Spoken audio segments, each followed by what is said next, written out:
Nama Zakaria disebut dalam Alkitab dan juga Al-Quran sebanyak 8 kali. Menurut riwayat, ia diangkat sebagai nabi tepatnya pada tahun 2 sebelum Masehi, tepatnya pada saat ia berusia 90 tahun dan ditugaskan untuk memperbaiki kaum Bani Israel di Palestina.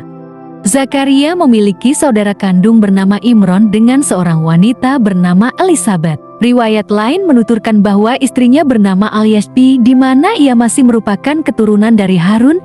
Jika ditelaah lebih dalam lagi, maka dapat dikatakan bahwa ia masih memiliki garis keturunan dengan Nabi Sulaiman.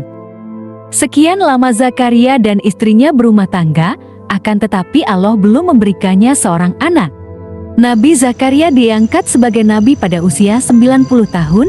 Ia berdoa siang dan malam tanpa henti dan memohon kepada Allah agar dapat dikaruniai seorang anak yang nantinya akan dapat meneruskan dakwahnya khususnya pada Bani Israel. Nabi Zakaria sangat khawatir akan kondisi kaumnya sepeninggal dirinya jika kelak ia tidak memiliki keturunan untuk melanjutkan tugasnya sebagai nabi. Nabi Zakaria sangat khawatir jika Bani Israel akan kembali kepada cara-cara hidup mereka yang penuh dengan kemungkaran dan kemaksiatan, terlebih-lebih jika umatnya berkemungkinan untuk mengubah syariat Musa dengan menambah atau mengurangi isi kitab Taurat sesuai dengan kehendak mereka.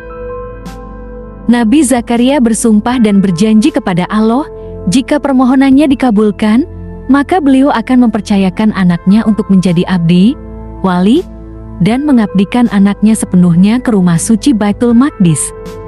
Karena ketulusannya, ia terkadang berencana untuk tidak memanfaatkan putranya berdasarkan kepentingannya sendiri atau kepentingan keluarganya. Hal serupa juga dirasakan saudara Zakaria, yaitu Imron dan istrinya, karena istri Imron diketahui adalah wanita mandul sejak saat itu. Istri Imron merasakan kesedihan dan kesepian yang mendalam karena persoalan tersebut. Ia berharap dapat diberikan keturunan karena ia menganggap bahwa dengan lahirnya seorang anak, maka kondisi keluarganya juga akan semakin harmonis. Suatu ketika ia melihat seekor burung sedang memberi makan anaknya. Melihat kejadian tersebut lantas membuatnya sangat bersedih. Di lain waktu ia diperlihatkan pada seorang ibu yang sedang mengandung. Peristiwa tersebut juga semakin membuat ia sedih dan ingin segera dikaruniai seorang anak. Waktu terus berganti, di sisi lain usianya juga semakin tua, namun keinginan untuk memiliki keturunan tak juga kunjung dikabulkan. Berbagai cara telah ia coba dan beribu nasihat telah ia lakukan, namun tetap saja tak kunjung membuahkan hasil. Setelah semua upaya dan daya telah mereka lakukan, akhirnya istri Imran menyadari bahwa semua daya dan upaya berasal dari kehendak Allah, di mana ia merupakan tempat satu-satunya di mana semua makhluk seharusnya berharap.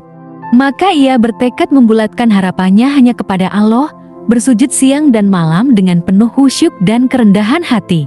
Sebagai wujud ketundukan kepada Tuhan, segala usaha tidak sia-sia. Allah telah mengabulkan permohonannya dan mengabulkan doanya sesuai dengan yang telah tertulis dalam takdirnya, yaitu akan diutus seorang nabi besar dari keturunan Imron. Tak lama kemudian, muncullah tanda-tanda kehamilan yang dirasakan oleh istri Imran, yaitu dengan semakin tampak membesarnya perut yang menandakan sudah munculnya janin di dalamnya.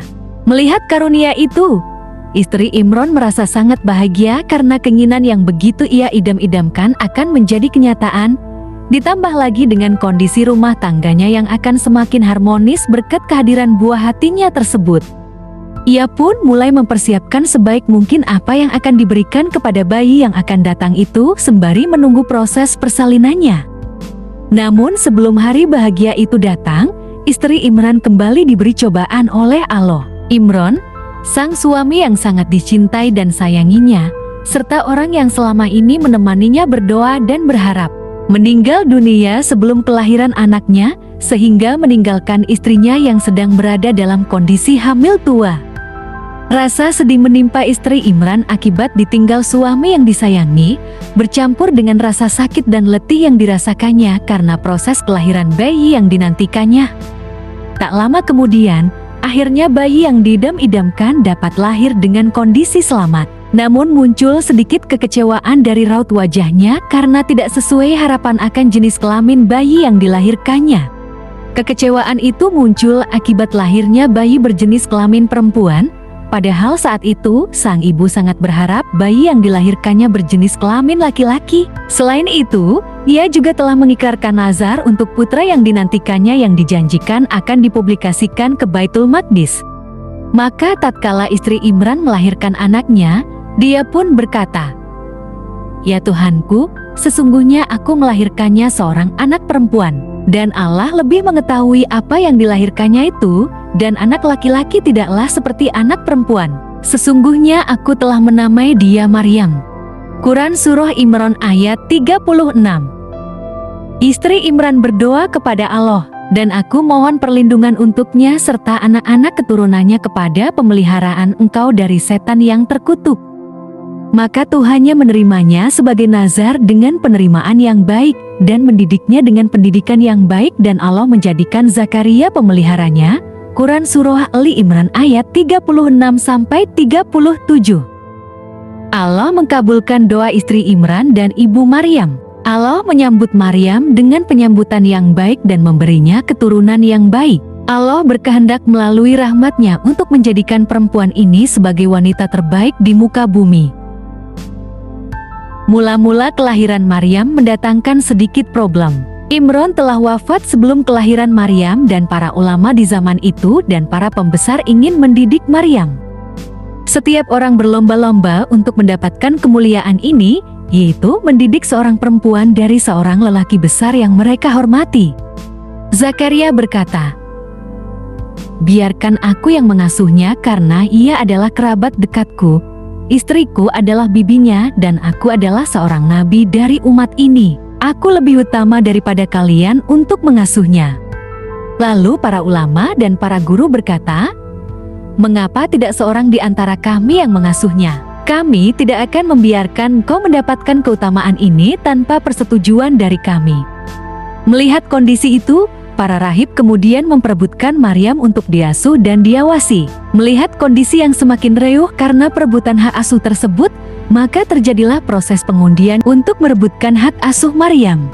Maryam diletakkan di atas tanah dan diletakkan di sebelahnya pena-pena orang-orang yang ingin mengasuhnya. Kemudian mereka menghadirkan anak kecil, lalu anak kecil itu mengeluarkan pena Zakaria. Zakaria berkata, "Allah memutuskan agar aku mengasuhnya." Para ulama dan para pembesar lainnya berkata, "Tidak, undian harus dilakukan 3 kali." Mereka mulai berpikir tentang undian yang kedua. Undian kedua pun dilakukan. Setiap orang mengukir namanya di atas pena kayu dan mereka berkata, "Kita akan melemparkan pena-pena kita di sungai, maka siapa yang penanya menantang arus, itulah yang menang." Mereka pun melemparkan pena-pena mereka di sungai sehingga pena-pena itu berjalan bersama arus, kecuali pena Zakaria yang menantang arus. Zakaria merasa bahwa mereka akan puas, tetapi mereka bersikeras untuk mengadakan undian yang ketiga kali. Mereka berkata, "Kita akan melemparkan pena-pena kita di sungai. Pena yang berjalan bersama arus, maka itulah yang akan mengasuh Maryam." Mereka pun melemparkan pena-pena mereka dan semua berjalan menantang arus, kecuali pena Zakaria. Akhirnya, mereka menyerah kepada Zakaria, dan mereka menyerahkan anak itu kepadanya agar Zakaria mengasuhnya. Kemudian Allah menjadikan Zakaria, kakak iparnya dan paman Maryam, sebagai wali yang akan selalu menjaganya. Maka dari itu, selanjutnya Maryam diserahkan kepada pengurus Baitul Maqdis. Padahal kamu tidak hadir beserta mereka ketika mereka melemparkan anak-anak panah mereka untuk mengundi siapa di antara mereka yang akan memelihara Maryam. Dan kamu tidak hadir di sisi mereka ketika mereka bersengketa. Quran Surah Ali Imran ayat 44.